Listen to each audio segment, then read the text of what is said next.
নমস্কার বন্ধুরা, ইতিহাসের রীতিকথার নতুন পর্বে আপনাদের সকলকে স্বাগত।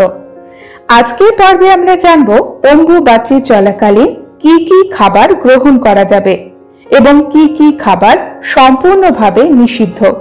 আসুন জেনে নিই আজকের পর্ব থেকে। ভিডিওটি শেষ পর্যন্ত দেখতে থাকুন।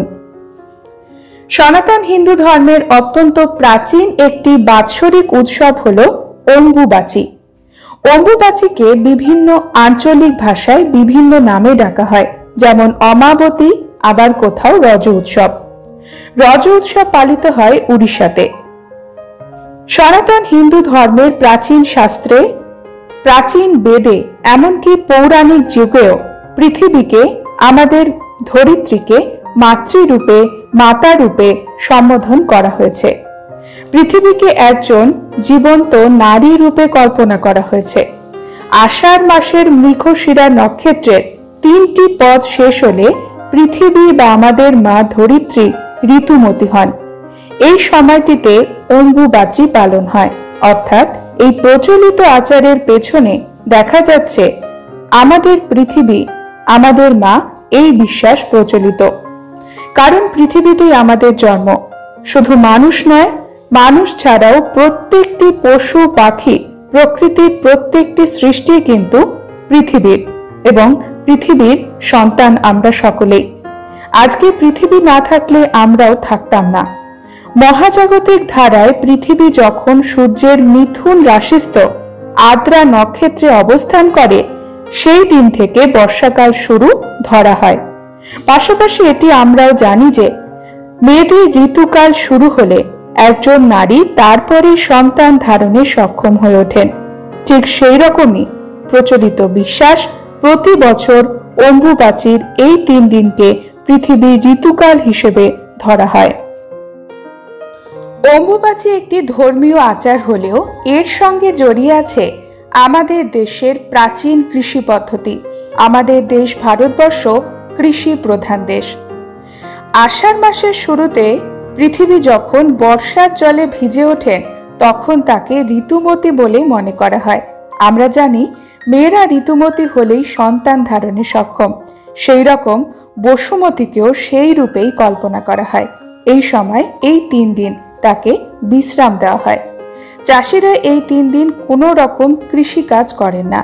অম্বুবাচীর 3 দিন ধরিত্রীর ঋতুকাল ধরে নিয়ে চাষ থেকে বিরত থাকেন তারা মনে করেন এই 3 দিন বর্ষার জলে সিক্ত হয়ে ধরিত্রী, আমাদের মা, চাষের উপযোগী হয়ে উঠবেন। এই ক্ষেত্রে উর্বরতা কেন্দ্রিক ভাবনায় নারী এবং এই পৃথিবীকে একভাবে ভাবা হয়েছে, তারা যেন সমার্থক। তখন থেকে শুরু হয় অম্বুবাচী প্রবৃত্তি। ঠিক 3 দিন পরে সেটি শেষ হয়। সেটিকে বলা হয় অম্বুবাচী নিবৃত্তি। প্রাচীনকাল থেকেই নিবৃত্তির পরেই আবার জমিতে চাষাবাদ করত কৃষকেরা। ভারতবর্ষের বিভিন্ন জায়গায় এই অম্বুবাচী রজ উৎসব নামেও পালিত। এই সময় কোনো শুভ কাজ করা যায় না, যেমন গৃহপ্রবেশ, বিবাহ, উপনয়ন, অন্নপ্রাশন, সাধভক্ষণ, নতুন জমি ক্রয় বিক্রয় ইত্যাদি শুভ কাজ এই 3 দিন নিষিদ্ধ। তারপরে করা যাবে। এই সময় যারা ব্রহ্মচর্য পালন করেন, যেমন ব্রহ্মচারী, সাধু, সন্ন্যাসী, জ্যোতি, ব্রতী, যোগী পুরুষ, বিধবা মহিলারা কোনোভাবেই আমিষ খাদ্য গ্রহণ করেন না। এই 3 দিন তারা নিরামিষ আহার গ্রহণ করেন। এমনকি এই 3 দিন এমনও নিয়ম রয়েছে, পৃথিবীর ওপরে আগুনের রান্না করা খাবার খাওয়া যায় না। বিভিন্ন রকম ফলমূল খেয়ে তারা এই 3 দিন কাটান। এই কারণে এখনো দেখা যায় পরিবারের বয়স্ক বিধবা মহিলাদের 3 দিন ধরে অম্বুবাচী উপলক্ষে ব্রত পালন করতে। কোনো কোনো ক্ষেত্রে অম্বুবাচী পড়ার আগে রান্না করে রাখা খাবার পরের 3 দিন খাবার নিয়ম। এই সময় রান্না করার জন্য আগুন জ্বালানো বারণ, এবং এই সময়ে ঠান্ডা খাবার খেতে হয়, গরম খাবারও খাওয়ার নিয়ম নেই।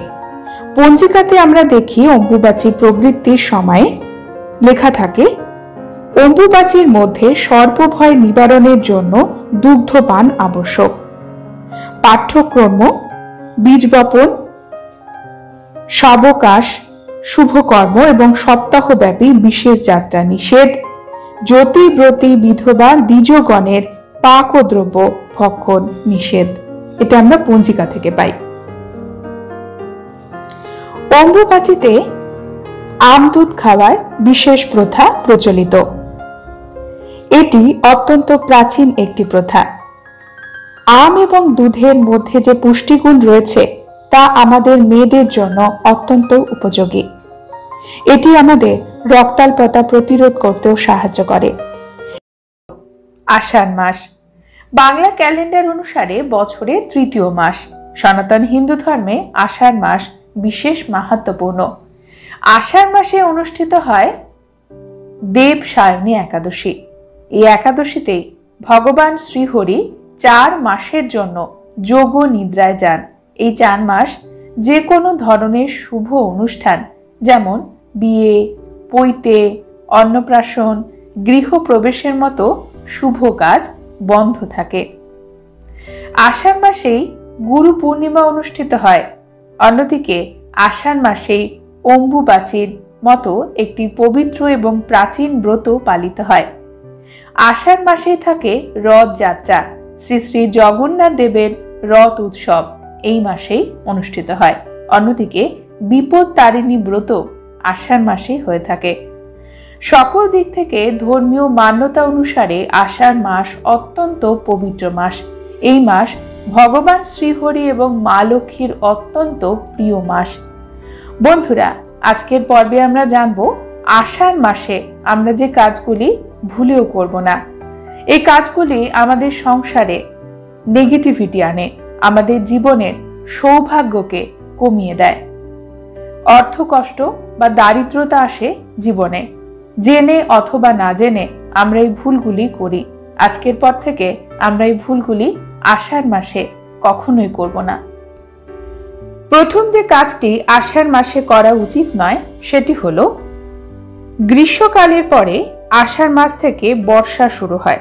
তাই আমাদের খাবারের বিষয়ে বিশেষ সতর্কতা অবলম্বন করা উচিত।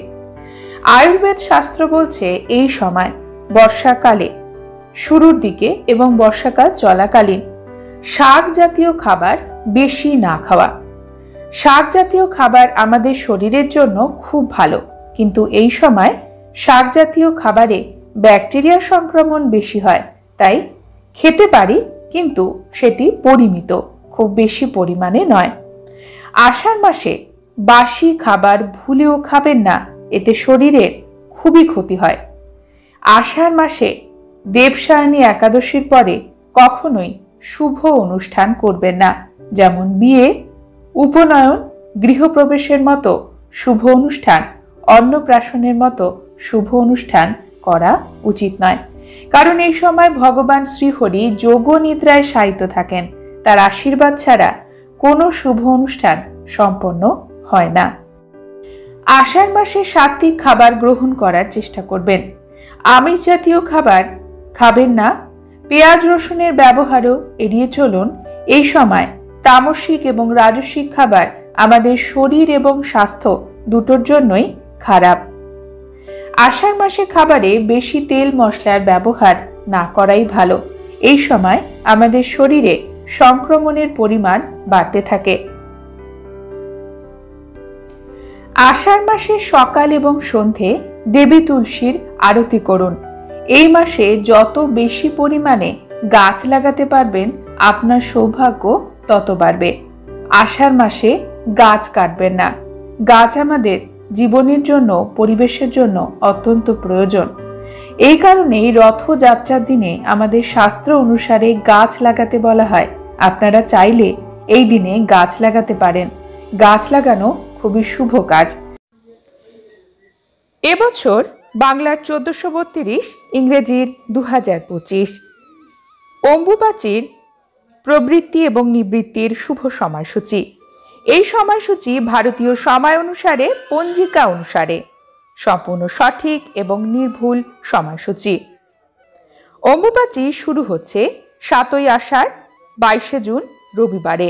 দ্বাদশী তিথি থাকবে এই দিন রাত্রি 11:05। এই দিনে শুভকর্মের মধ্যে রয়েছে দুপুর 2:58 মধ্যে ধান্যচ্ছেদন। দুপুর 2:58 গতে অম্বুবাচী নিবৃত্তি শ্রী শ্রীদেবীর অম্বুবাচী যাত্রা শুভ এবং শুরু। অম্বুবাচী মধ্যে সর্পভয় নিবারণের জন্য দুগ্ধ পান আবশ্যক। পাঠ্যকর্ম, বীজ বপন, সাবকাশ, শুভকর্ম, সপ্তাহব্যাপী বিশেষ যাত্রা প্রভৃতি নিষেধ। জ্যোতিব্রতী বিধবা দ্বিজগণের পাকদ্রব্য ভক্ষণ নিষেধ। অসমের কামরূপে শ্রী শ্রী কামাখ্যা দেবীর মন্দিরে মহাপূজা এবং মেলা। অম্বুবাচী নিবৃত্তির শুভ সময়সূচি। 10ই আষাঢ় 25শে জুন বুধবার। অমাবস্যা তিথি থাকছে বিকেল 4:26 পর্যন্ত। এই দিনে শুভকর্ম নেই। বিবিধের মধ্যে শ্রাদ্ধ, অমাবস্যার একদিষ্ট ও সপিণ্ডন, অমাবস্যার ব্রত উপবাস। 25শে জুন বুধবার 10ই আষাঢ় রাত্রি 3:27 গর্তে অম্বুবাচী নিবৃত্তি। কামরূপ কামাখ্যা ধামে মহামেলা।